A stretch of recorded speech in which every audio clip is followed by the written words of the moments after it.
ونعوذ بالله من شرور أنفسنا ومن سيئات أعمالنا من يهده الله فلا مضل له ومن يضلل فلا هادي له وأشهد أن لا إله إلا الله وحده لا شريك له وأشهد أن محمدا عبده ورسوله أما بعد فإن خير الحديث كتاب الله وخير الهدي هدي محمد صلى الله عليه وسلم وشر الأمور محدثاتها وكل محدثة بدعة وكل بدعة ضلالة وكل ضلالة في النار. أعوذ بالله السميع العليم من الشيطان الرجيم. بسم الله الرحمن الرحيم. ولا تقولوا لمن يقتل في سبيل الله أموات بل أحياء ولكن لا تشعرون. اللہ رب العزت کی تعریف و توصیف علماء الانبیاء سید الاولین والآخرین امام اعظم محمد رسول اللہ صلی اللہ علیہ وسلم پر بے شمار درود و سلام کے بعد اس بزم سعید کے صدر باوقار صوبائی مدیر حدیث کے امیر محترم ضلعی مدیر حدیث کے امیر محترم ناظم محترم اور اس پروگرام کو برپا کرنے والے اور اس کے رجنوا ہمارے ناظم اجلاس محترم علماء کرام معزز سامعین، یہ پروگرام جو ایک عرصے سے چلا آ رہا ہے ہمارے یہ احباب مبارکباد کے مستحق ہیں۔ حالات کے تناظر میں ایسے پروگرام کی اہمیت تو چند ہو جاتی ہے۔ ابھی ہم برادر عزیز حضرت الشیخ جناب احتشام احمد صاحب حجازی حفظہ اللہ سے ان کا بہت ہی مؤثر اور بلیغ خطاب سماعت کر رہے تھے۔ آپ ایک اہم پوسٹ پہ ہیں وہاں سعودی عربیہ میں، تو جاریہ شرورہ کے رئیس ہیں۔ خدمات آپ کی بہت ہی گرام قدر ہے اور الحمدللہ کافی لوگ متاثر بھی ہوتے ہیں۔ کبھی میرا جانا ہوا تو ان کے پروگرام میں شرکت بھی ہوتی ہے۔ اللہ جزائے خیر عطا فرمائے شیخ محترم کو، اور یہ میرے لیے سعادت کی بات ہے کہ میرے شاگرد بھی ہیں اور میرے خلاصات بھی ہیں۔ بہرحال بہت مؤثر خطاب تھا۔ مجھے جس عنوان کے تحت کچھ خطاب آپ کے سامنے کرنا ہے وہ سانحہ کربلا حقیقی تاریخ کی روشنی میں۔ دیکھیے، جب کربلا کا ذکر آتا ہے تو کرب و بلا سے دل لبریز ہو جاتا ہے ایک مومن کا۔ عظیم سانحہ تھا، اس میں کوئی دعا نہیں ہے، لیکن اس سانحہ کو کس طرح سے توڑ مروڑ کے پیش کیا گیا یہ بھی بہت بڑا المیہ ہے۔ تاریخ جسے ہم کہتے ہیں، یہ تاریخ کا جو موضوع ہے یا تاریخ کا جو علم ہے کہہ لیجئے، بہت ہی زیادہ مشکل ہے۔ دیگر علوم مثلا علم نحو ہے، علم صرف ہے، یا آپ اصلی اس میں دیکھ لیں الجبرا ہے، جیومیٹری ہے، علم الحساب ہے، جو گھٹا تقسیم ضرب، یہ سب ان کے قواعد متعین ہوتے ہیں، ان کا نتیجہ بھی متعین ہوتا ہے۔ یہ 2 اور 2 جوڑیں گے تو 4 ہی آئے گا، 5 نہیں آ سکتا ہے۔ اسی طرح سے اور بھی علوم کا حال ہے، لیکن تاریخ ایک ایسا علم ہے جو بہت مشکل ہے، مشکل ترین ہے۔ اس کی وجہ یہ ہے کہ تاریخ کو مرتب کرنے والے جو ہیں وہ جب تاریخ مرتب کرتے ہیں تو دائرے کسی نظریہ کے حامل ہوتے ہیں۔ ان کا ایک نظریہ ہوتا ہے، ان کا ایک عقیدہ ہوتا ہے، ایک ان کی سوچ ہوتی ہے، تو اس سوچ سے اپنے آپ کو آزاد نہیں کر پاتے، جانبداری ضرور برتتے ہیں تاریخ کا۔ اور جب معاملہ اسلامی تاریخ کا آ جائے تو یہ اور مشکل ہو جاتا ہے، اس لیے کہ اسلام میں مختلف گروہ ہیں، مختلف فرقے ہیں، مختلف وجہت نظر کے ماننے والے لوگ ہیں، تب اور زیادہ مشکل مرحلہ ہو جاتا ہے۔ اور اسی لیے آپ دیکھیں گے کہ تاریخ اسلام میں بہت سی متضاد چیزیں بھی ہیں، بہت سی متضاد چیزیں ہیں، یعنی ایک دوسرے کے اپوزٹ ہیں۔ ایک ہی مورخ، اس کی ایک ہی سنی تالیف ہے اس میں ایک واقعے کا ذکر ایک دم دوسرے واقعے کا ذکر جب کرتا ہے تو اس کے برعکس کرتا ہے، واقعہ ایک ہی ہے، اس حادثے کا جب ذکر کرتا ہے. اس کی مثال یوں سمجھیں، دیکھیے تاریخ کی کتابوں میں امام محمد بن جریر الطبری رحمہ اللہ کی تاریخ طبری جسے کہتے ہیں بڑی معروف ہے، سنی تاریخ ہے، اس سے اہل سنت بھی استفادہ کرتے ہیں، بدعت بھی. اسی طرح علامہ کثیر رحمۃ اللہ علیہ کی البدایہ والنہایہ ہے. آپ دوسری طرف جائیں تو یعقوبی کی تاریخ ہے، تاریخ یعقوبی، اور اسی طرح مسعودی کی تاریخ ہے عروج الذہب، یہ بھی ان کی تاریخ ہے. اب ہم جب تاریخ کا مطالعہ کرتے ہیں تو خود سنی تاریخ میں بہت سی ایسی چیزیں داخل ہو گئی ہیں جو نہ ہوتی تو بہت بہتر ہوتا. ایسی کہانیاں اس میں شامل کر دی گئی ہیں کہ آدمی انہی کہانیوں تک نہیں رہ جاتا ہے، بلکہ اس کا ہاتھ ان نفوس قدسیہ کے قریبات تک پہنچ جاتا ہے جن کو ہم صحابہ کرام کہتے ہیں رضی اللہ عنہم اجمعین. آپ اسی سانحہ کربلا کو دیکھ لیجئے، صحابہ کرام کا اس میں کوئی ہاتھ نہیں، لیکن یہیں سے شروع کریں گے اور پھر خلفائے راشدین میں ابو صدیق، عمر فاروق، عثمان غنی کے قریبات تک ان کا ہاتھ پہنچ جاتے ہیں. وجہ کیا ہے کہ علم و غلم ساری چیزیں تاریخ میں بھری ہوئی ہیں. میں ایک مثال دیتا ہوں، اور میں نے اپنی اس کتاب میں یہ مثال نقل بھی کی ہے، سیدنا معاویہ رضی اللہ عنہ کے فضائل اور ان پر الزامات کا مدلل جواب. تاریخ طبری ایک مثال. تاریخ جو کتابیں مرتب کی گئی ہیں سن وائز ہیں، ماہ و سال کا لحاظ کیا گیا ہے. البدایہ والنہایہ میں بھی، تاریخ ابن خلدون میں امام ابن خلدون نے بھی یہی کیا ہے، تاریخ طبری میں بھی یہی ہے، اور دیگر جو تاریخ الکامل ہے تاریخ یہ بھی ہے. تو تاریخ طبری میں امام طبری رحمۃ اللہ علیہ ایک روایت نقل کرتے ہیں سن 56 کے حادثات میں.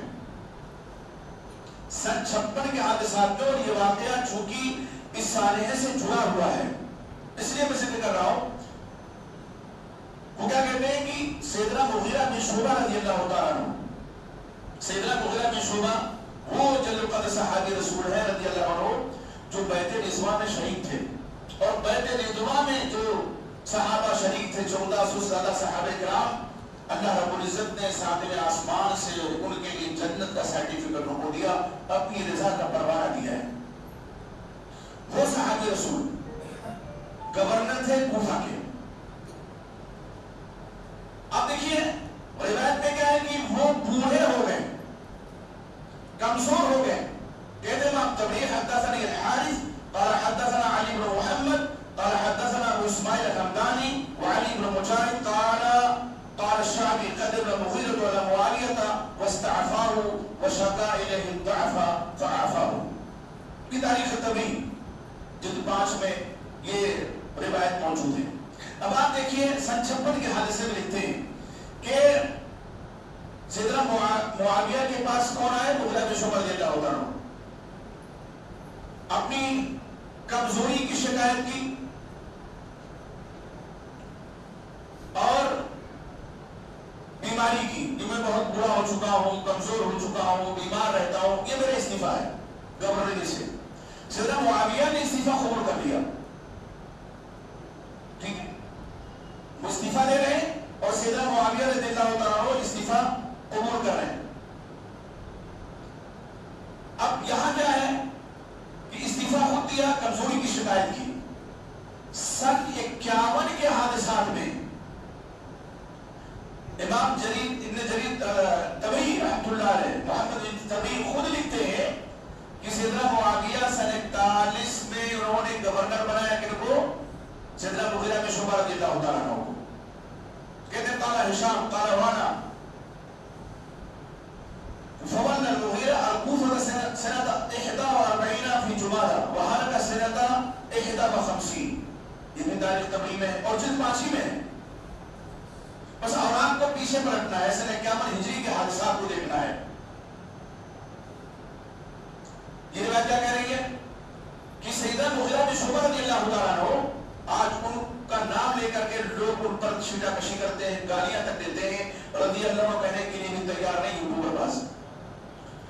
آپ دیکھیں سن 56 کے حادثات میں کیا ہے، کمزوری کی شکایت کریں، استعفا پیش کریں۔ سن 51 کے حادثات میں پیچھے پلٹ کے دیکھیں اسی تاریخ تبریز میں تو کیا ہے کہ 41 میں گورنر ہوئے کوفہ کے اور 51 میں وفات ہو گئی۔ تو کیا اپنی قبر سے نکل کر کے 5 سال کے بعد استعفا پیش کرنے آئے تھے؟ کس نے بائک کو لے گیا؟ دو متضاد چیزیں ہیں، ایک 56 ہجری میں استعفا پیش کر رہے ہیں، کمزوری کی شکایت کر رہے ہیں، دوسرے 51 ہجری میں وفات ہو گئی ان کی۔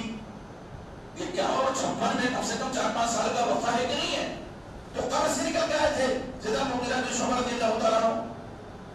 آپ یہیں سے اندازہ لگائیں کہ تاریخ پر ہم کس طرح سے اعتبار کریں، اور یقین جانیے صحابہ کرام وہ نفوس قدسیہ ہیں، تاریخ کے اوراق میں اگر ان کی شان میں ادنا گستاخی بھی پائی جاتی ہے تو ہم اس کو پھاڑ کر کے تاریخ کے اوراق سے نکال کر کے پھینک دیتے ہیں۔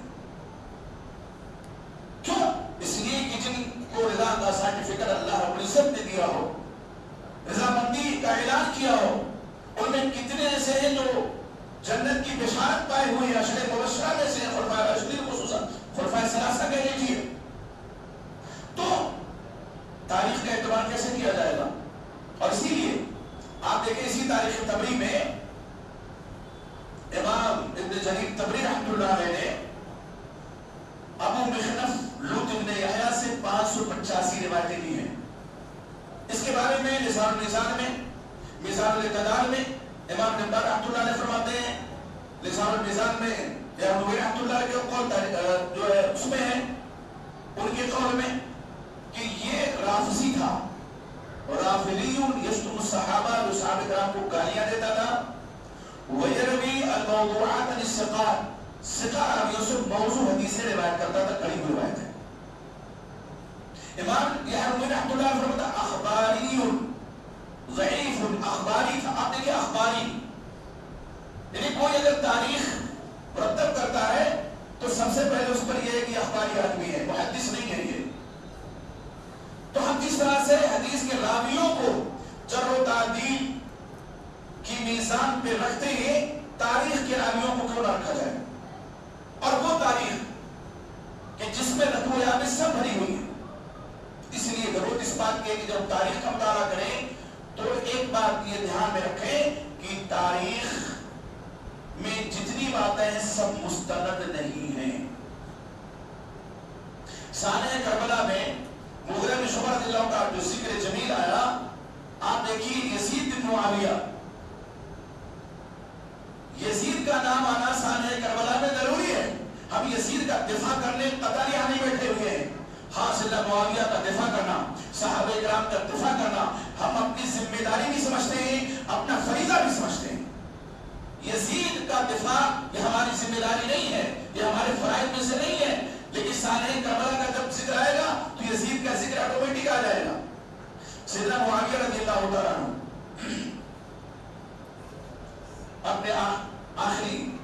اپنے آخر عمر میں انہوں نے مشورہ کیا کچھ لوگوں سے۔ اب حضرت مغیرہ بن شعبہ کی وفات ہو گئی ہے، وہ مشورے میں تو شامل نہیں ہیں، جیسا کہ لوگ کہتے ہیں۔ اچھا لطف کی بات دیکھیے کہ ہم لوگ بھی ایک زمانے تک تاریخ تبریزی کے حوالے سے سیدنا مغیرہ بن شعبہ کے بارے میں یہ کہتے تھے کہ انہوں نے مشورہ دیا کہ یزید کو ولی عہد بنا دیجیے۔ یہ تو اللہ نے توفیق بخشی، جب گھسے تاریخ میں اور یہ کتاب میں مرتب کرنے لگا تو یہ اکتا کھلا کہ حضرت مغیرہ بن شعبہ کی وفات تو 4-5 سال پہلے ہو چکی تھی، وہ کیسے مشورے میں شامل ہو سکتے ہیں؟ تو اس طرح سے سنی مورخین نے بھی ظاہر اعتبار کر کے لوگوں پر ایسی تاریخ مرتب کی۔ حضرت مغیرہ بن شعبہ رضی اللہ عنہ مشورے میں نہیں تھے۔ سیدنا معاویہ رضی اللہ تعالیٰ عنہ کا جب آخری وقت آیا، انہوں نے سمجھا کہ اب کتنے دن تک رہے گی، 20 سال تک تھے، 20 سال تک گورنر تھے شام کے، 20 سال تک تقریباً خلیفہ تھے۔ تو یہ ہوا کہ مشورہ لیا جائے لوگوں سے، چل چل کے مشورہ لیا ہے۔ مدینہ گئے، مکہ مکرمہ گئے، اور مصر سے وفود آئے، ان سے مشورے کیے کہ میرے بعد کون ولی عہد ہوگا۔ اچھا حالات اس طرح سے بن چکے تھے. سیدنا معاویہ رضی اللہ تعالیٰ عنہ، پس منظر سمجھنا ضروری ہے شان کربلا کا. سیدنا معاویہ رضی اللہ تعالیٰ عنہ نے سیدنا حسن ابن علی رضی اللہ عنہ سے صلح کی. حضرت علی رضی اللہ عنہ کی وفات کے بعد، اور وفات کا سانحہ سیدنا علی کی کتنا جاموسد ہے، عبد الرحمن ابن ملجم خارجی، وہ خلیفہ رسول داماد رسول کو قتل کرتا ہے. آج اس پر لان تان کرنے والے مجلسیں نہیں سجاتے ہیں. وہ قاتل ہے سیدنا علی کا، اور جو قاتل نہیں ہے، ہاں اس کے دور امارت میں قتل ہوا، شہادت ہوئی ہے سیدنا حسین رضی اللہ عنہ کی، سارا الزام اس کے سر پہ. کیا انصاف یہی ہے؟ سیدنا علی کے قاتل کو بھول جاؤ، کیوں؟ اس لیے کہ تمہارے ٹونے کا تھا وہ، اس لیے اس کا ذکر نہیں ہوتا، اس لیے اس پر لانتار نہیں ہوتی. این فجر کی نماز کی امامت کے لیے مصلی پہ کھڑے ہونے جا رہے تھے کہ اس نے سر میں گزا ہوا خنجر مارا عبد الرحمن بن ملجم خارجی نے. یہ بھی ایک مسئلہ ہے. تو اس وقت جو جلیل القدر صحابہ موجود تھے، حضرت عبداللہ ابن زبیر، حضرت عبداللہ ابن عمر، اور اسی طرح سے شروع کے مرحلہ حضرت عبدالرحمن ابن ابی بکر کا بھی نام آتا ہے، حضرت حسین ابن علی، یہ سرکردہ صحابہ کرام تھے. بعض لوگ کہتے ہیں کہ ان کو خلیفہ کیوں نہیں بنایا گیا. میں نے یہاں ذکر کیا ہے، اور تاریخ اور حقائق کے حوالے سے حضرت عبداللہ ابن زبیر، حضرت عبداللہ ابن عمر، حضرت حسین رضی اللہ عنہم اجمعین میں آپ دیکھیں حضرت عبداللہ ابن عمر، حضرت عبداللہ ابن عمر رضی اللہ تعالی عنہما نے خود اپنے آپ کو الگ کر لیا تھا. حضرت عمر کی شہادت کے بعد رضی اللہ عنہ 6 آدمیوں کی کمیٹی بنائی تھی سیدنا عمر رضی اللہ عنہ نے، اس میں اپنے بیٹے کو نہیں رکھا تھا.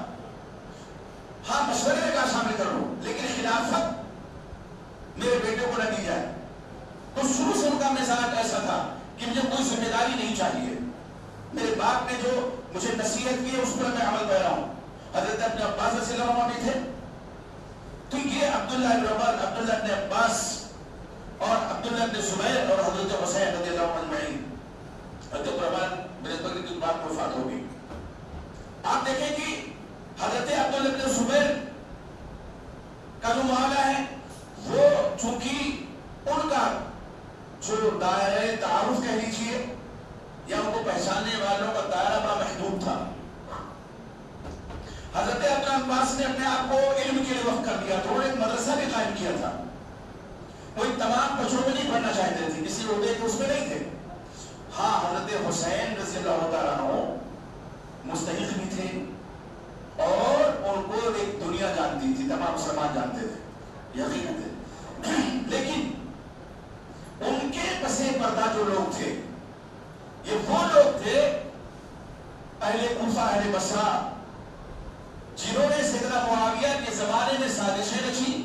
اور سیدنا معاویہ نے حضرت حسن بن علی رضی اللہ عنہ سے جب صلح کی تو ان کا ایک وقت حضرت حسن کے پاس پہنچتا ہے اور کہتے ہیں یہ کیا کیا آپ نے؟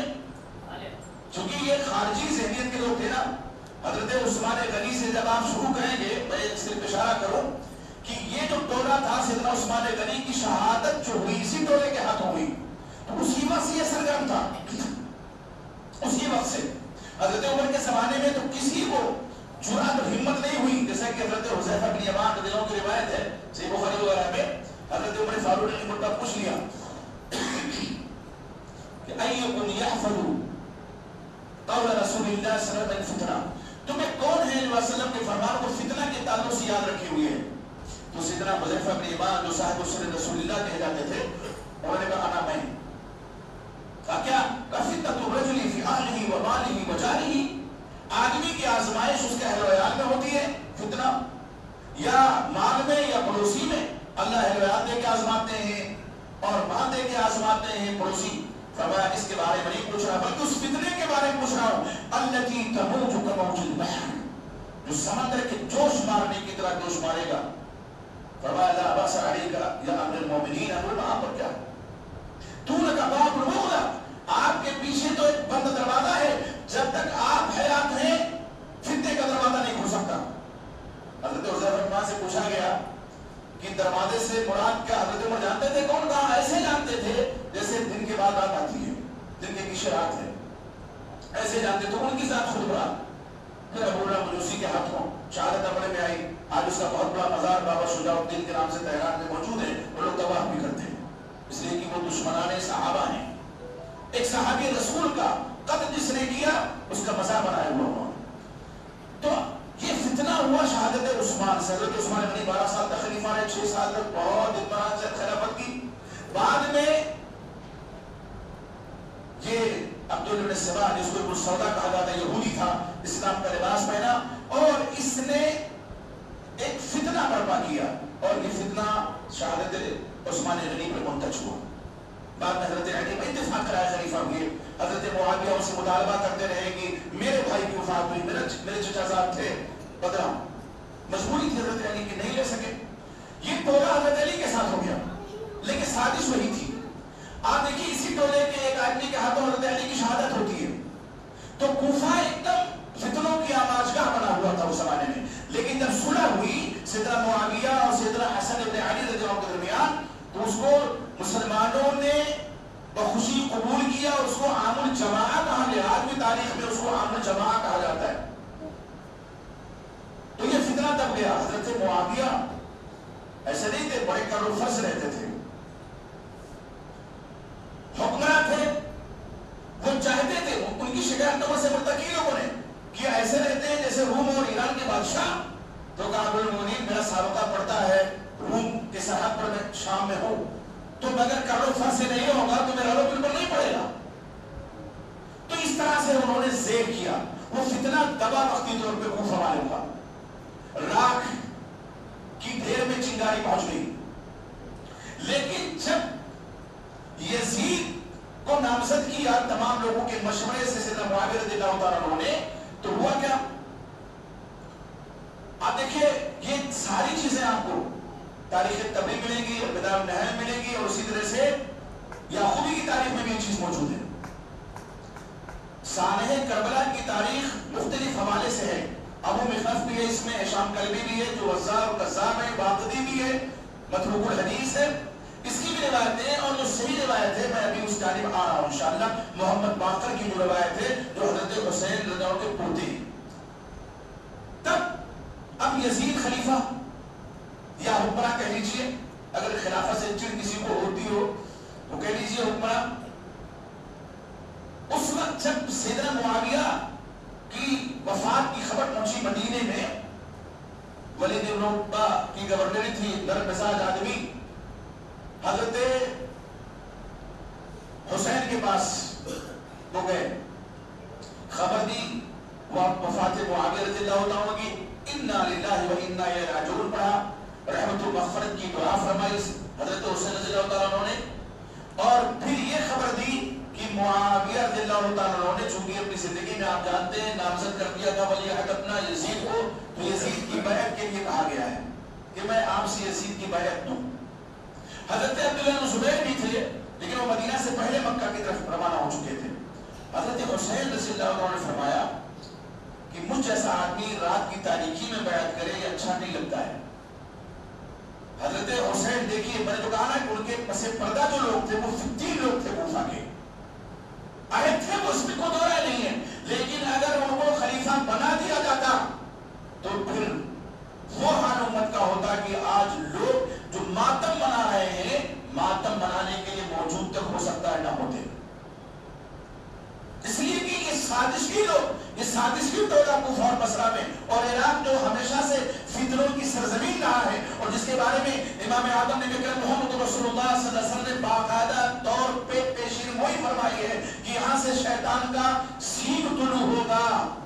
آپ نے شام کے لیے دعا کی، آپ نے یمن کے لیے دعا کی، آپ نے مدینے کے لیے دعا کی۔ صحابہ نے پوچھا اللہ کے رسول فی نجد دینا یا رسول اللہ، نجد عراق، آپ نے فرمایا هناك الفتن والزلازل، وہاں فتنے ہوں گے، وہاں زلزلے ہوں گے، تو فتنے برپا ہوئے وہاں پہ، فتنوں کی آواز کا عراق۔ وضع حدیث پہ آپ جائیں گے، دوسری طرف ہم روانہ ہو جائیں گے، لیکن ایک اشارہ وضع حدیث میں، حدیث گھڑنے میں سب سے بڑا ہاتھ عراقیوں کا، سب سے بڑا ہاتھ۔ حضرت امام مالک امام دار الہجرہ جن کو کہا جاتا ہے، ان کے ایک شاگرد کوفہ سے بصرہ سے عبد الرحمن جن کا نام تھا آئے، کہا جتنی حدیثیں ہم آپ سے 40 دن میں سنتے ہیں، ہم تو اپنے یہاں عراق میں ایک دن میں اتنی حدیثیں سن لیتے ہیں۔ حضرت امام مالک مسکرائے، کہا من این لنا دار الدر الذی عندکم تضربونها باللیل وتنفقونها بالنہار، میرے پاس وہ ٹکسال کہاں ہے تمہارے پاس؟ ٹکسال جس سے سکے بھرے جاتے ہیں اور نوٹ چھاپی جاتی ہے، تم رات میں کرتے ہو حدیث اور دن میں پھیلا دیتے ہو۔ ایک عام بات تھی عراقیوں کے بارے میں۔ تو ظاہر سی بات ہے حالات جو تھے وہ یہ تھے۔ حضرت حسین ابن علی رضی اللہ عنہ نے کیا کہا، مجھ جیسا آدمی، یہ محمد باقر کی روایت ہے، تاریخ تبری میں بھی ہے، بلارزری نے بھی اس روایت کو نقل کیا ہے، ابو مخنف اس میں نہیں ہے، واقدی اس میں نہیں ہے، ہشام کلبی جو بغداد تجار و کذاب راوی ہیں راودی، یہ اس میں نہیں ہے۔ اس حوالے سے آپ دیکھیے حضرت حسین نے کہا کہ میں دن کے اجالے میں بیعت کروں گا، سب لوگ دیکھیں۔ محمد باقر رحمہ اللہ جو حضرت حسین کے کون ہیں؟ پوتے ہیں رضی اللہ عنہ، ان کی یہ روایت ہے تبیب میں اور بلادری میں بھی۔ کیا پھر محمد ابن حنفیہ رحمہ اللہ حضرت علی کے بیٹے دوسری بیوی سے، ان سے مشورہ کیا کیا کیا جائے، تو انہوں نے کہا کہ ظاہر ہے کہ آپ کے پیچھے تو خلقت ہے، آپ ایسی ویسی کوئی حرکت کریں گے تو انتشار برپا ہوگا، بڑا اچھا مشورہ دیا تھا۔ لیکن اب یزید امارت کی کرسی پہ، حضرت حسین بچے تھے، حضرت عبداللہ ابن زبیر بچے تھے، اور حضرت عبداللہ عمر نے جو بعد میں بیعت کر لی، اور باقاعدہ طور پر یہاں تک صحیح بخاری کی روایت میں انہوں نے کہا کہ اگر کوئی یزید کے ہاتھ میں بیعت نہیں کرتا اس کا مجھ سے کوئی تعلق نہیں ہے۔ یہ کون کہتے ہیں؟ حضرت عبداللہ ابن عمر رضی اللہ عنہ، دو لوگ بچے ہیں نا، حضرت حسین، حضرت عبداللہ ابن زبیر۔ اب حضرت حسین نے یہ کہا، لیکن رات میں نکلے مکہ کی طرف۔ مکہ میں عمرو بن سعید ابن العاص گورنر تھے رحمہ اللہ، بڑے دانا بینا تھے یہ۔ وہاں پہنچے، استقبال انہوں نے کیا، چونکہ نواز رسول ہیں رضی اللہ عنہ، تمام دنوں میں ان کی قدر و منزلت ہے۔ حضرت عبداللہ بن عباس، حضرت عبداللہ بن مسعود مکہ میں تھے ہی، حضرت ابن زبیر آتے ہیں۔ اچھا ادھر جب مکہ مکرمہ پہنچے تو محمد باقر رحمہ اللہ کی روایت میں جو تبری اور برادری میں ہے کہ کوفے والوں کو موقع مل گیا، خطوط کثیر اس کا جاری کر دیا انہوں نے، دو لوگ بھیجے وقت کی شکل میں حضرت حسین سے گفتگو کرنے کے لیے کہ آپ آ جائیے، کوفہ میں ہم آپ کے منتظر ہیں۔ تین وجہتیں نظر پائی جاتی ہیں اس حوالے سے، سامنے کربلا کے حوالے سے دو انتہائی بکواس ہے۔ ایک وہ رائے ہے کہ سیدنا حسین ابن علی رضی اللہ تعالیٰ عنہ نعوذ باللہ ثم نعوذ باللہ باغی تھے، حکومت کے خلاف تھے، اس لیے ان کا قتل جائز تھا، نعوذ باللہ۔ ایک وہ نظریہ ہے کہ سیدنا حسین ابن علی رضی اللہ تعالیٰ عنہ خلافت چاہتے تھے، یہ بھی باطل ہے۔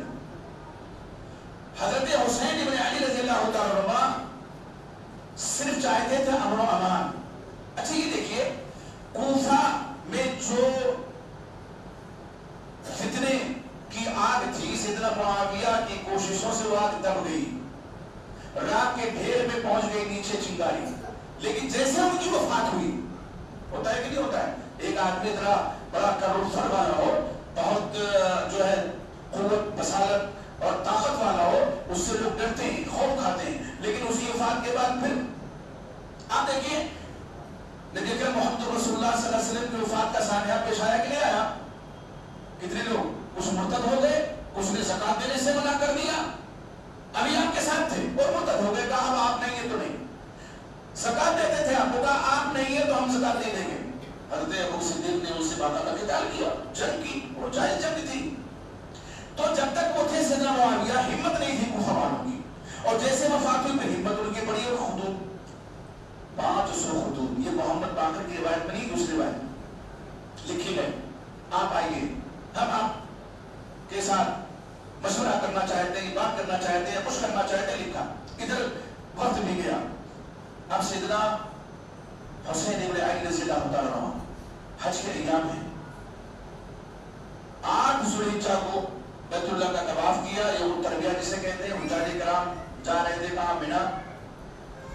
آتے ہیں عبداللہ بن عباس رضی اللہ تعالیٰ عنہ، حبر الامہ ہیں، امر المفسرین ہیں، نبی کریم محمد رسول اللہ صلی اللہ علیہ وسلم نے اپنے چچا زاد بھائی کے لیے دعا فرمائی، اللہم علم الکتاب وفقہہ فی الدین، اے اللہ میرے چچا زاد بھائی عبداللہ بن عباس کو علم کیا ہے؟ کتاب اللہ کا علم عطا فرما اور دین میں سمجھ فقاہت۔ کیا دانائی ان کی کم تھی؟ انتہائی دانا بینا۔ وہ آتے ہیں مشورہ دیتے، کہاں جا رہے ہو؟ کس کے پاس جا رہے ہو؟ یہ کوفہ کے لوگ وفا نہیں کریں گے؟ نہیں جانتے بھائی تمہارے والد کے ساتھ کوفہ والوں نے کیا کیا، کس طرح ان کو شہید کیا اور کس طرح دغا بازی کی؟ تمہارے بھائی حسن ابن علی کے ساتھ انہوں نے کیا کیا، تمہیں معلوم نہیں ہے؟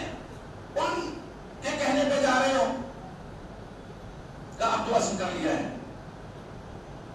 ظاہر ہے جو قضاء و قدر میں چیز تھی اس کو ہونا تھا، وہ اس کو ٹال نہیں سکتا ہے۔ حالات کچھ اس طرح سے بنے تھے۔ حضرت عبداللہ بن زبیر کہہ رہے ہیں آپ مکہ میں رک جائیے، آپ کو ہم یہاں کے لیے کوشش کرتے ہیں، یہاں کے امیر بن جایا یا خلیفہ جو کچھ بھی ہو۔ اس مشورے کو بھی نہیں۔ حضرت ابو سعید خدری رضی اللہ عنہ جنہوں کو صحابی ہے، وہ مشورہ دیتے ہیں، لیکن دل میں جو بات بیٹھ گئی تھی کوفہ والوں کے خطوط کو پا کر کے، اور جو وفد آئے ان سے گفتگو شروع کے بعد اس سے پیچھے نہیں گئے۔ سیدنا حسین سے اتارا ہوں 72 نفوس کا قافلہ ہے، اگر لڑائی کے ارادے سے نکلتے تو بچے لے جاتے، عورتیں لے جاتے ہو۔ یہی ان لوگوں کو عقل کے ناخن لینا چاہیے جو سیدنا حسین ابن علی رضی اللہ تعالیٰ عنہ پر یہ الزام لگاتے ہیں رضی اللہ عنہ میں کہ وہ خلافت کے لالچ میں کوفہ گئے تھے اور لڑائی کرنے گئے تھے۔ لڑائی کرنے جاتے ہو بچوں کو لے کے کوئی جاتا ہے لڑائی کے میدان میں؟ یہاں دیکھیے تاریخ کے اوراق کو پڑھنے کے محمد باقر رحمہ اللہ کی اسی روایت میں ہے کہ کوفہ پہنچنے سے پہلے مسلم بن عقیل جو جنازات تھے حضرت حسین ابن علی کے ان کو بھیجا تھا تحقیق حال کے لیے۔ وہاں مسلم بن عقیل نے 2 رہبروں کو لیا ساتھ میں، 2 رہبروں کو، وہ صحرا سے ہوتے ہوئے لے گئے۔ راستے میں ایک رہبر جو ہے پیاس کتاب نہ لا کر کے دم توڑ گیا، وفات ہوگی اس کی، اب ایک بچہ۔ تو یہ گئے کوفہ پہنچے۔ اچھا ادھر ظاہر ہے کہ جس کی حکومت ہے اس کے کارندے بھی چھوٹے ہوئے ہیں کہ کوفہ والے کیا کر رہے ہیں، فلاں ملک میں فلاں شہر میں کیسی بغاوت ہو رہی ہے۔ تو یزید کے پاس جو خبر پہنچی تو یزید نے اپنے ایک خاص آدمی سے مشورہ کیا، سلجوق اس کا نام ہے تاریخ میں، کا مشورہ کو کیا کیا جائے؟ اس نے کہا اگر آپ کے والد سیدنا معاویہ ہوتے وہ مشورہ دیتے آپ مانتے؟ کا بے شک مانتا۔ تو کہا میرا مشورہ یہ ہے۔ اچھا اس وقت کوفہ کے گورنر صحابی رسول حضرت نعمان بن بشیر رضی اللہ تعالیٰ عنہ تھے۔ تو اس آدمی نے مشورہ دیا کہ آپ عبید اللہ بن زیاد کو کوفہ کا گورنر بنا دیں۔ اچھا حالات ایسے تھے کہ عبید اللہ بن زیاد بصرہ کا گورنر تھا، یزید بصرہ کی گورنری سے اس کو الگ کرنا چاہتا تھا، لیکن حالات ایسے پیدا ہو گئے کہ ایک آدمی نے مشورہ دیا تھا چلو کوفہ کی گورنری، جو کہ بڑا دبنگ آدمی تھا اور شرری مزاج بھی تھا، کہہ لیجیے آپ، عبید اللہ کے سارا الزام چھوڑ دیجیے ہماری بلا سے، لیکن تھا آدمی نے کہ بہت ہی زیادہ زیاد بن ابی کا بیٹا تھا، وہ جو تاریخ ہے اس کو پھر کبھی سنیے گا آپ، دیکھیں کہ عبید اللہ کو کوفہ کی گورنری ملی۔ مسلم بن عقیل ان سے پہلے پہنچ گئے کوفہ، اس سے پہلے عبید اللہ بن زیاد سے پہلے، ایک دو نہیں، محمد باقر رحمہ اللہ کی روایت میں کہ 12,000 کوفہ کے لوگوں نے بیعت کی، ایک دو نہیں 12,000 کوفہ کے لوگوں نے بیعت کی۔ اب تو ظاہر ہے کہ جب 12,000 لوگ بیعت کریں گے تو ایک ان کا دل خوشی سے لبریز ہو گیا کہ پورا کوفہ گویا کہ نماز رسول کے استقبال میں چشم برا ہے، آنکھیں بچھائے ہوئے ہیں۔ انہوں نے خط لکھ دیا حضرت حسین کو کہ فصلیں پک چکی ہیں، کٹنے کا وقت تیار ہے، مطلب یہ ہے کہ آپ کے استقبال کے لوگ تیار ہیں۔ اور واقعی حالات ایسے تھے کہ کوفہ کے لوگ چونکہ خطوط لکھ چکے تھے، اب اندر خانہ ان کے کیا کھچڑی پک رہی تو بعد پتہ چلا نا کہ یہ سازشی ہو رہا تھا، فتنہ برداشت ہو رہا تھا. کیا ہوا؟ عبد بن زیاد آتا ہے، دوپہر کا وقت ہے، ڈانٹے باندھے ہوئے ہیں. لوگ تو منتظر نماز رسول کی رضی اللہ تعالیٰ عنہ، اور پہنچتا عبد بن زیاد. نعمان البشیر کمزور گورنر نہیں تھے، ان کے پاس بھی کچھ لوگ تھے. کہا یہ کیا ہو رہا ہے، آپ گورنر ہیں؟ تو کہا کہ مجھے اللہ کے ہاں جواب دینا ہے. گورنر جائے تو جائے، معذور کیے کے بعد میں وہ، اور انہی کی جگہ پر عبداللہ بن زیاد کو کر دیا. یہ آیا تو مرحبا بابن رسول اللہ، اللہ کے رسول کو خوش آمدید. اللہ کے رسول حسن کے بیٹے کو، اللہ کے رسول بن کے دیا، اللہ کے وسلم کے بیٹے نے نواسے کو خوش آمدید. ڈانٹے باندھے ہوئے قصر عمارت میں پہنچا، گورنر ہاؤس میں. اور ادھر جو تمام قبائل کے سرکردہ لوگ تھے ان کو بلایا. اس میں ایک محمد بن اشعث نام کا بھی شخص تھا جو برادر نسبتی تھا سیدنا حسن بن علی رضی اللہ عنہ. یہ دیکھیے اب صورتحال یہ بنی. عبداللہ بن زیاد نے کیا کیا، اپنا ایک غلام چھوڑا، 3000 اس کو درہم دیے مسلم بن عقیل کا پتہ لگانے کے لیے. یہ جو بیعت دے رہے ہیں حضرت حسین کے لیے، وہ کہاں ہیں؟ یہ پہلے دوسرے گھر میں تھے، بعد میں ہانی بن عروہ رحمہ اللہ کے گھر میں آ گئے. یہ جو غلام تھا اس کا 3000 درہم لے کر کے آیا اور کہا کہ ایک بزرگ ملے، کہا کہ میں حمص کا باشندہ ہوں اور میں اس لیے آیا ہوں کہ حضرت حسین کی بیعت مکمل ہو جائے. اور اس طرح سے اس نے باتیں کی. اب لوگ سمجھے کہ واقعی ہمارا حمایتی ہے. اچھا ادھر حضرت مسلم بن عقیل رحمہ اللہ منتقل ہو چکے تھے ہانی بن عروہ کے گھر میں. پتہ چل گیا عبداللہ بن زیاد کو، چونکہ وہ جو مخبر تھا اس کا غلام، اس نے سارا پتہ لگا لیا کہ کس نے گھر میں آیا. بتایا تو حضرت مسلم بن عقیل کے بارے میں جب پتہ چلا تو ہانی بن عروہ کو بلوایا عبداللہ بن زیاد نے. ہانی بن عروہ محمد اشعث گیا، کہا کہ وہ قصر عمارت میں امیر بلا رہے ہیں. ان کو وہ محسوس ہو گئی کہ میں قتل کر دیا جاؤں گا. کہا مجھے خطرہ لگ رہا ہے. کہا کوئی خطرہ نہیں، کوئی خدشہ نہیں ہے، بس استثمار چاہیں گے، کچھ آپ سے بات کریں گے. اور لوگ قبائل کے سردار پہنچ گئے ہیں دربار عمارت میں، آپ نہیں پہنچ سکے ہیں تو بلایا ہے آپ کو. پہنچے، پوچھا این مسلم بن عقیل، مسلم بن عقیل کہاں ہے؟ کہا لا ادری، میں نہیں جانتا کہاں ہے. یہ کہا کیوں کیا؟ اس سے جان کا خطرہ تھا، خود مسلم بن عقیل کی جان کا، اور ان کی جان کو اپنی جگہ. لیکن باوصول ذریعے سے خبر مل چکی تھی اسے اپنے غلام کے ذریعے سے. اس لیے ان کو اتنی زور سے دھکا دے کے مارا کہ ہڈی ٹوٹ گئی ان کی، پھر قید میں ڈال دی. ان کے قبیلے کے لوگوں کو جب معلوم ہوا، باقاعدہ آئے، قصر عمارت کو گھیر لیا کہ ہمارے آدمی کو چھوڑو. اوپر چڑھ کر کے کہہ رہا بھائی تمہارے آدمی کو بات چیت کے لیے بلایا گیا ہے، کوئی ایسی بات نہیں ہے، اطمینان رکھو.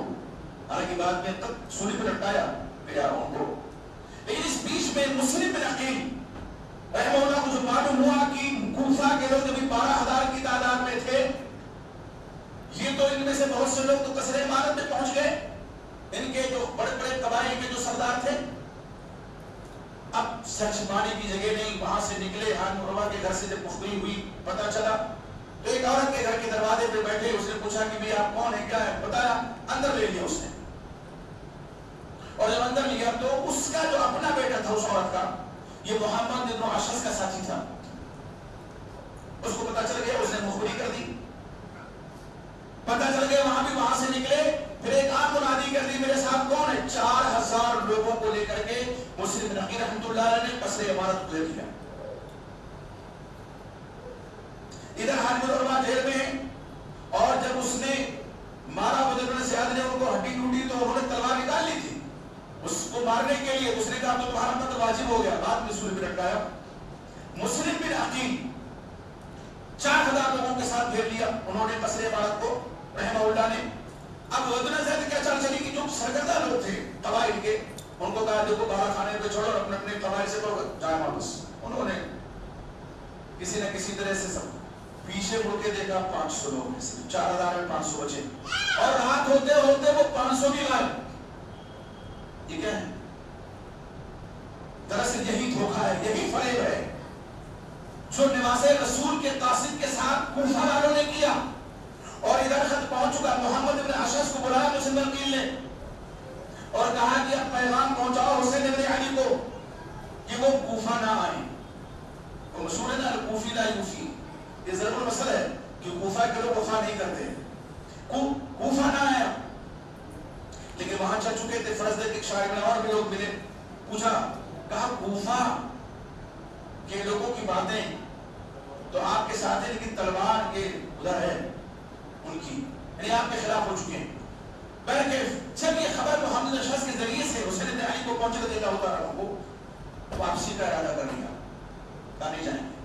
لیکن مرسی بن عقیل جو بیٹے تھے ان کے ساتھ، انہوں نے کہا اپنے باپ کے خون کا بدلہ جب تک نہیں لیں گے، ان کو قتل کر دیا گیا۔ مسلم بن عقیل کو بدلہ زیاد نے قتل کا حکم دیا، قتل کر دیا گیا۔ مجبور تھے حضرت حسین کی اب تو جانا ہی جانا ہے، یہاں تک ساتھ دیا جن لوگوں نے، اب وہ کہہ رہے ہم نہیں جائیں گے تو ہم تو نہیں ساتھ کا چھوڑ سکتے، تو مجبوری میں پھر پہنچے۔ آپ اس وقت بھی دنیا کا نقشہ اٹھا کر کے دیکھیں گے تو مدینہ اور کوفہ یا مکہ اور کوفہ کے بیچ میں کربلا نہیں ہے۔ ادھر عبداللہ بن زیاد نے ابن سعد کی سرکردگی میں لشکر بھیجا 1000 کی تعداد میں راستہ روکنے کے لیے کہ کوفہ نہیں جانے دیں گے۔ پھر بعد میں شمر جوشن لعیب جس نے سیدنا حسین بن علی کا سر کاٹا تھا، کمبخت اور بدبخت نے اس کو 4000 کا لشکر دیا، کہا کہ پیچھے ہٹتے ہیں تو تم حکم یزید کو بھیجا، ہارون یزید بھی ملے رحمہ اللہ۔ یہ بات پہلے ادھر ہی تھے، بعد میں حضرت حسین کے قافلے میں آ گئے۔ آپ دیکھیں کئی وقت کی نمازیں دونوں طرف کے لوگ کیا پڑھ رہے ہیں، حضرت حسین کی امامت میں پڑھ رہے ہیں۔ امامت پر کوئی اعتراض نہیں ہے، تقویٰ تدین پر کوئی بھی نہیں، لیکن کوفہ میں نہیں جانے دیں گے۔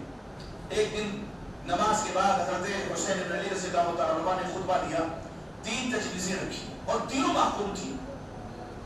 ہم اسی لیے نہیں کہتے کہ مظلومانہ شہادت ان کی ہوئی ہے، یقیناً مظلومانہ شہادت ہوئی ہے۔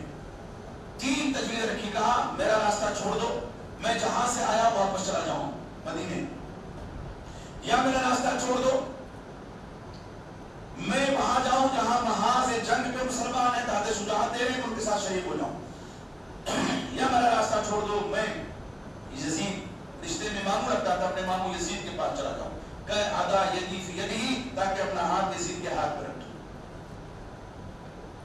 آپ دیکھیے اسی تاریخ کے قبرستان سے آپ کو بہت سے حقائق بھی ملیں گے، وہ چاہے وہ مخنف ہو، چاہے عقدی ہو، چاہے شام قلبی ہو، چاہے اور گرامی ہو۔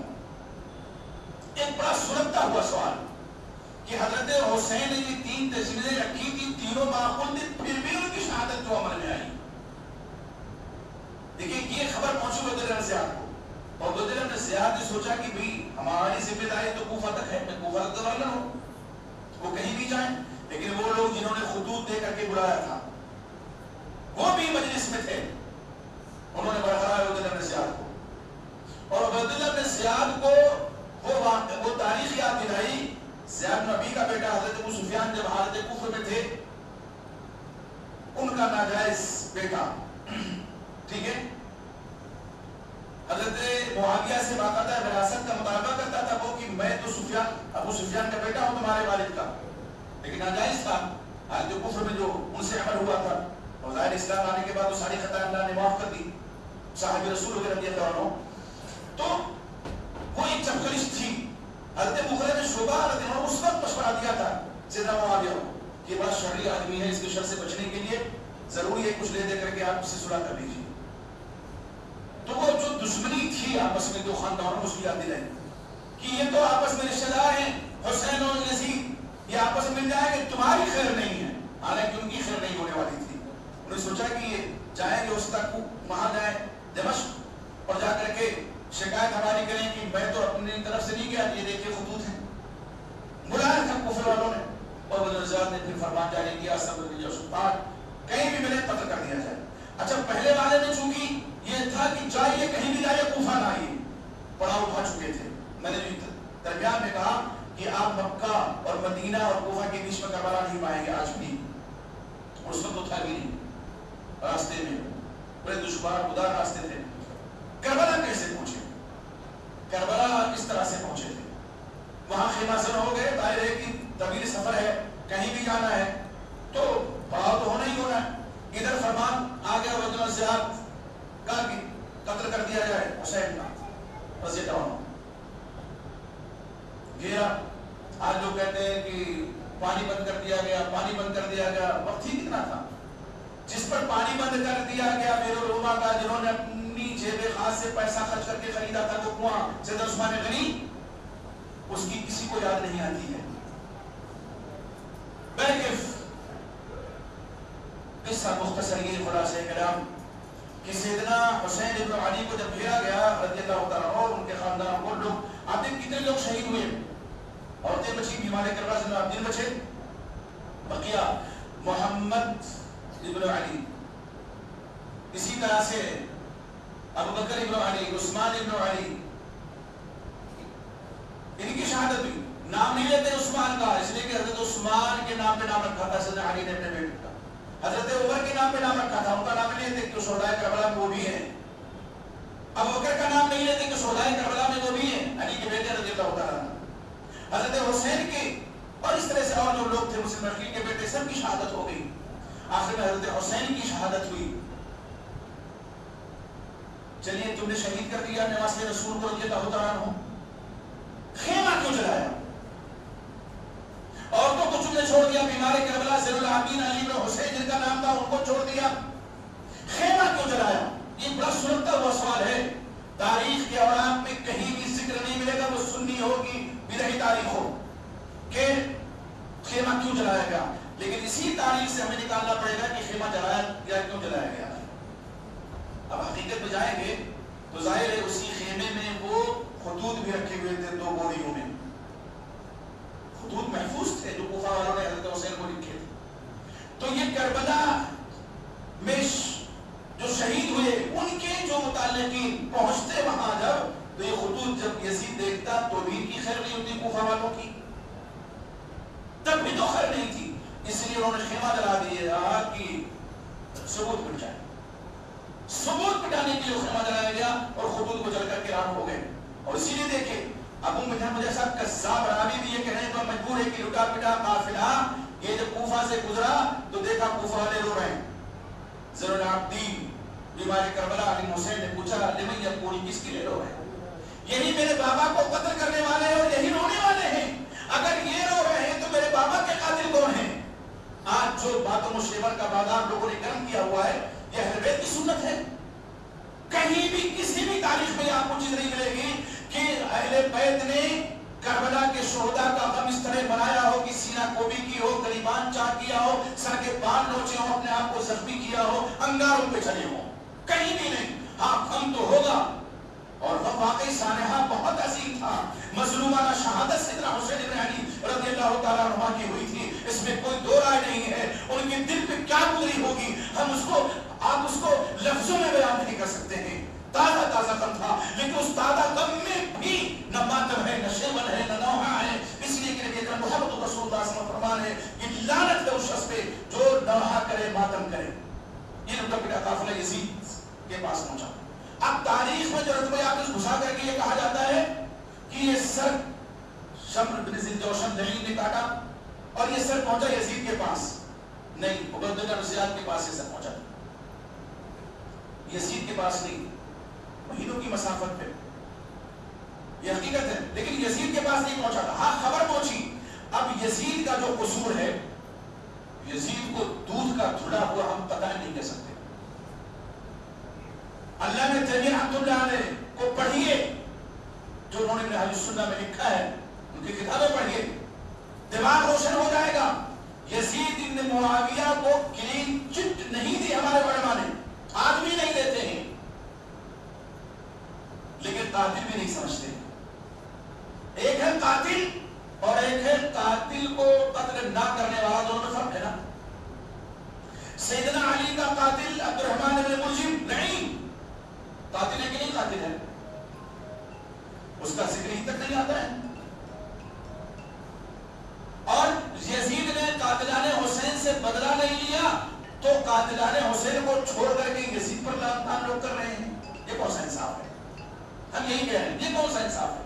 حضرت دیوی رحمۃ اللہ علیہ کے یزید کے تعلق سے ملکم من ملک الارض لہو حسنات و سیئات، وہ زمین کے بادشاہوں میں سے ایک بادشاہ تھا، اس کے پاس نیکیاں بھی تھیں اور گنہگار بھی تھا، لیکن یزید کے خلاف وہ داستان سرائی ہوئی ہے کہ علامہ وحید قوت القلوب ایک کتاب ہے، اور ہمارے بریلوی بھائی بڑے جھوم جھوم کر کے اس کا حوالہ دیتے ہیں، قوت القلوب، اس میں ایک روایت میں نے خود پڑھی ہے، وہ کتاب بہت پہلے، آج میرے حافظے میں موجود ہے، لکھا ہے کہ ایک مرتبہ سیدنا معاویہ رضی اللہ عنہ آپ صلی اللہ علیہ وسلم کی خدمت اقدس میں آ رہے تھے، اور ان کے کندھے پر ان کا بیٹا یزید سوار تھا۔ کون سوار تھا؟ یزید۔ تو آپ اور حضرت علی آپ کے بغل میں بیٹھے ہوئے ہیں، آپ صلی اللہ علیہ وسلم نے ارشاد فرمایا کہ ایک جنتی کے کندھے پہ ایک جہنمی آ رہا ہے، ایک جنتی کے، یہ بھی حضرت معاویہ کو تو صحابی ہمارے بریلوی بھائی سمجھتے ہی ہیں نا، ان پر نہیں زیادہ وہ کرتے، یہ اور بات ہے ٹرین جو چل رہا ہے، یوٹیوبروں نے باز کر دیا ہے کہ ان کو بھی لوگ کام کرتے ہیں، الحمدللہ۔ حضرت علی نے کہا علیہ السلام کیا فرمائے؟ وہ معاویہ ان کا بیٹا یزید ہے۔ کہا علی تمہیں نہیں معلوم، یہ یزید تمہاری نسل کشی کرنے والا ہے، تمہارے بیٹوں کا دشمن ہے۔ حضرت علی تلوار نکالی، کہا یزید گردن بھی مار دو گے بچے گا نہیں، تو ہماری اولاد یہ ہماری نسل کشی کیسے کرے گا؟ آپ نے فرمایا کہ علی اپنی تلوار نیام میں رکھ لو، قضاء و قدر میں جو ہے وہ ہو کر کے رہے گا۔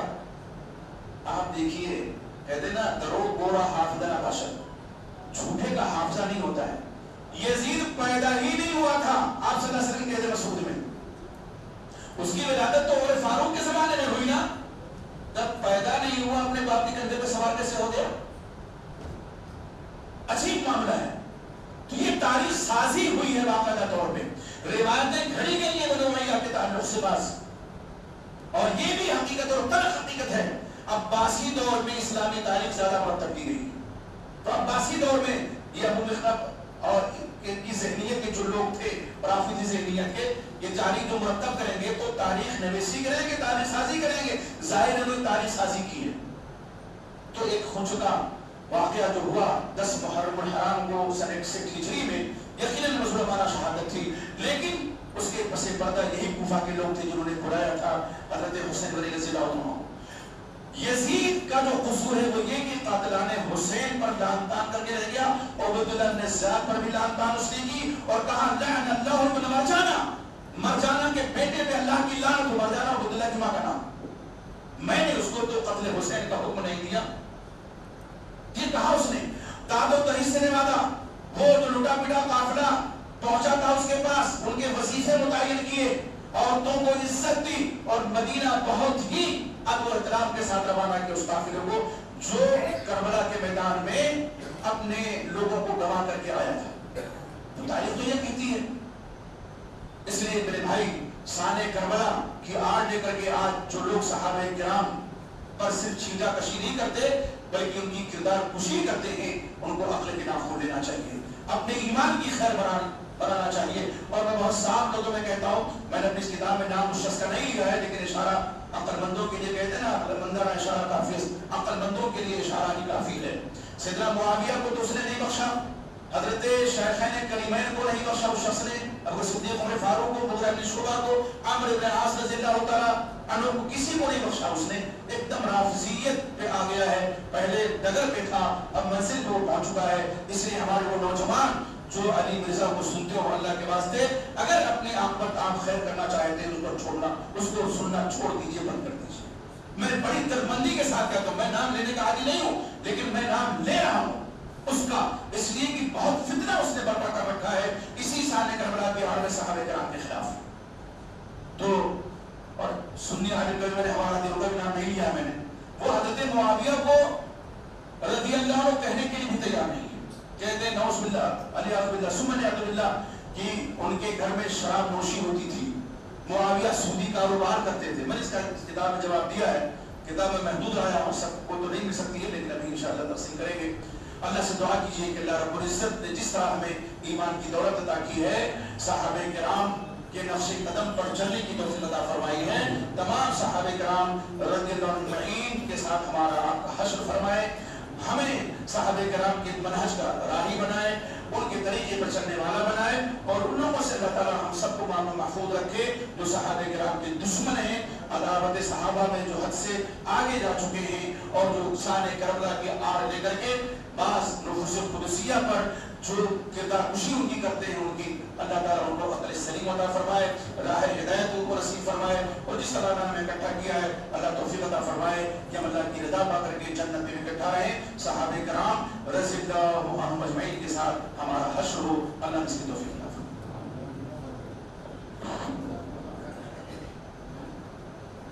ماشاءاللہ بڑا بلیغ خطاب اور تاریخی خطاب مستند روایتوں سے ہم سب سماعت فرما رہے تھے۔ یقیناً سانحہ کربلا اس امت کے لیے ایک بدنما داغ ہے، لیکن صحیح روایتوں کے ساتھ جب ہم پڑھتے ہیں، سنتے ہیں، سمجھتے ہیں تو معلوم ہوتا ہے کہ انہی لوگوں کی کارستانی ہے جو آج سانحہ کربلا کے تعلق سے ماتم، گریہ زاری اور خلاف سنت کام کرتے ہیں۔ بھائیوں، واقع کربلا کے تعلق سے یا اہل بیت کے تعلق سے ہم افراد و تفریق کے شکار نہیں ہیں، بلکہ اعتدال کا راستہ اختیار کرتے ہیں، اور ہم صحابہ کرام پر اسی طرح سے ایمان لاتے ہیں جس طرح سے ایمان لانے کا حکم ہے۔ ہم کوئی اپنا عمل یا کوئی ایسا کام نہیں کریں گے جو سنت اور شریعت کے خلاف ہو۔ اسی طرح سے ماہ محرم کے تعلق سے کوئی رسم و رواج اور بدعات و خرافات میں نہیں پڑیں گے، جو بدعات و خرافات بہت بعد میں کربلا کے نام سے، اہل بیت کے نام سے اور دین کے نام سے اس امت میں رائج کر دی گئی ہیں۔ بھائیو، یہ پروگرام آج کا اختتام کو پہنچا۔ ہماری مقامی جمعیت کے ذمہ داران آپ سب کی ضیافت کریں گے، اور اسی طرح سے پروگرام کل بلکہ پرسوں تک جاری رہے گا۔ کل کا عنوان جو خطاب کا ہے وہ ہے ہندوستان کے 3 مجدد۔ ہندوستان میں تجدید اور احیاء دین کے جو کارنامے مختلف مواقع پر کیے گئے ہیں، اسی کے تعلق سے انشاءاللہ آپ سب ہندوستان کے 3 مجددین کے بارے میں آپ سماعت فرمائیں گے کہ انہوں نے ناسازگار حالات کے باوجود کس طرح سے انہوں نے احیاء کتاب و سنت کیا اور تجدید احیاء دین کا کام کیا، اور انہوں نے دین کے پھیلانے، اس کے نشر و اشاعت کے لیے کس طرح سے کوششیں کی ہیں۔ اس پر انشاءاللہ کل خطاب سماعت فرمائیں گے، اور پرسوں یہ صحابہ کرام کے تعلق سے ہم سب یہ سماعت فرمائیں گے کہ صحابہ کرام رضوان اللہ تعالی علیہم اجمعین معیار ایمان کیوں ہیں۔ اس لیے آپ سبھی حضرات سے گزارش ہے کہ اسی دل جمعی کے ساتھ اور استقلال کے ساتھ آپ سب برابر تشریف لائیں گے۔ خواتین سے بھی گزارش ہے کہ اسی تعداد میں اور اسی جوش و جذبے میں انشاءاللہ تشریف لائیں گی تاکہ علماء کرام کے بلیغ خطاب سے استفادہ کر سکیں۔ اللہ تعالی ہم سب کو اس کی توفیق عطا فرمائے۔ میں بہت ہی شکر گزار ہوں اپنے علماء کرام کا، امیر محترم کا، اور آج کے خطیب مولانا شہاب الدین مدنی حفظہ اللہ، اور دوسرے خطیب مولانا فضیلت الشیخ احتشام صاحب حجازی صاحب کا، اور مقامی جمعیت کے ذمہ داران، ہمارے کارکنان جو محنت کرتے ہیں، کوشش کرتے ہیں اور پروگرام کو آخری حد تک کامیاب کرنے کی کوشش کرتے ہیں۔ اللہ تعالیٰ سب کے مسائل کو قبول فرمائے۔ انشاءاللہ 9 بجے اذان ہوگی اور 9:15 بجے جماعت ہوگی۔ السلام علیکم۔